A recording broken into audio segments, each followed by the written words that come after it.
So maliit yung kalsada na yan, so kaya magbagal ka. So yung speed limit yun actually 40 lang. Ayan, nakita mo maximum 40. Kasi mas makipag yung, makikipag yung kalsada.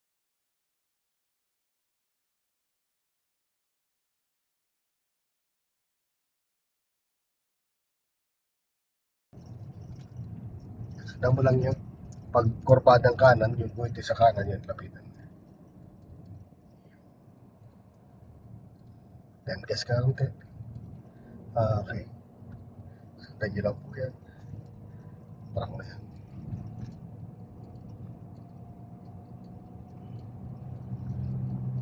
So, nasa expressway na tayo. So, first time mag-expressway dito. First time. First time. Pass ka pa, may bisan lang eh. So, ito. So, yung lane na yan, sundan nyo lang po muna. Huwag ka muna mag-change ang lane. Yan. Diretso mo lang yan. Yan. Pambuhay na to. Kumbaga para makabuelo ka lang. Mahaba naman yan. Diretso ka lang. So, ngayon, kung gusto mo mag-change ang lane, meron kang procedure dapat gawin. Una dyan, signal. Napaka-importante. Then, after signal, tingin ka sa mirror kung saan ka mag-change ang lane. Change ka ng lane sa kanan, tingin sa kanan. Sa kaliwa, tingin sa kaliwa. Gusto mag-try ng change ang lane. No, dito na. Dito muna. Okay, so importante nasa unahan mo. So kung maabutan mo nasa unahan mo, una tanggalin mong gas. Okay? Para mag-minor. Then pangalawa, apply ka ng konting brake kung kailangan. Ayan. So yun, kung dito lang gusto mo, ayan, sundan mo lang po yung ano yan, track na yan. Kaya lang dito sa lane na to, mga pa-exit.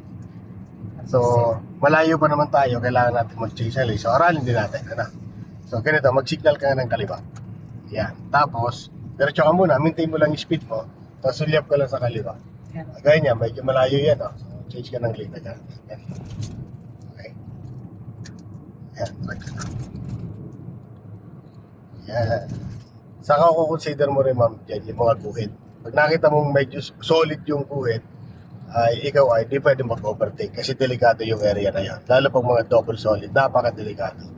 Pag broken, allowed tayo mag-change ang lane kasi sinasabi nung guhit na yon, safe ang pag-overtake doon sa part na yon. Okay? Doon sa way na sa ano yan. No? Pag nakita mong solid, medyo delikado.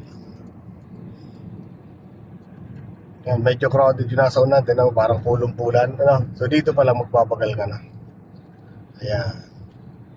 Okay, dagdagan ng gas. Huwag ka lang mag-full stop. Iiwasan mag-full stop sa expressway. Na. So, kung kailangan mag-full stop, doon ka sa sa tabi. Pero wag dito, wag ka mag-full stop. Unless, kung siyempre, kung naka-full stop, pinatunahan mo.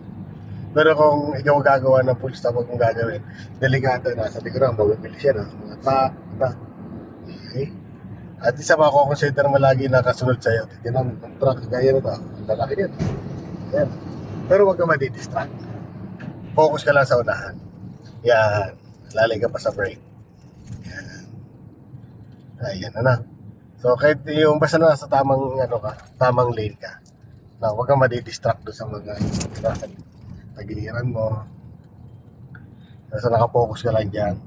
Importante nasa unahan. Kung maabutan mo, apply ka na agad ng brake. Unti-unti. Huwag mo lang talagang didiinan basta-basta yung brake ng masobra.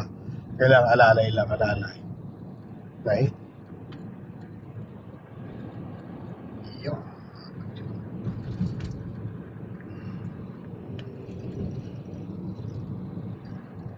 Change pa tayo ng isang lane, ma'am. Signal ka ng kaliwa. So, maintain mo na yung speed.